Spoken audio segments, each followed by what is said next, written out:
আপনার দাঁতে হঠাৎ একদিন ব্যথা শুরু হলো, তারপর ডাক্তার বললেন ক্যাভিটি হয়েছে। কিন্তু এই ক্যাভিটি জিনিসটা কিভাবে হলো জানেন তো? আজকের এই ভিডিওতে আমরা জানবো খুব সহজ ভাষায় ক্যাভিটি কিভাবে হয় আর কিভাবে একে প্রতিরোধ করা যায়। ভিডিওটা একদম শেষ পর্যন্ত দেখুন। তাহলে ক্যাভিটি কি? ক্যাভিটি মানে দাঁতের গায়ে ছোট ছোট ছিদ্র বা গর্ত হয়ে যাওয়া। এই ছিদ্র কিন্তু হঠাৎ করে তৈরি হয় না, এটা তৈরি হয় আস্তে আস্তে আমাদের দৈনন্দিন অভ্যাস থেকে। কিভাবে হয় ক্যাভিটি?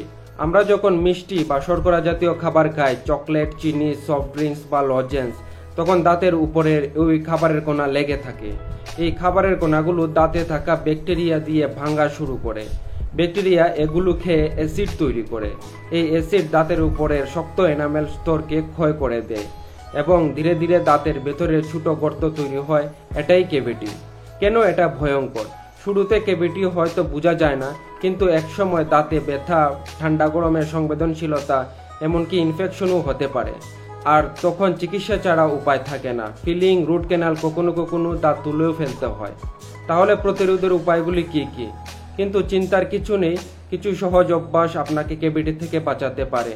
দিনে অন্তত 2 বার দাঁত ব্রাশ করুন, মিষ্টি বা সফট ড্রিঙ্কস খাওয়ার পর কুলকুচি করুন, প্রতি 6 মাসে একবার ডেন্টিস্টের কাছে যান চেক আপে। আর সবচেয়ে বড় কথা, দাঁতের যত্ন অবহেলা করবেন না।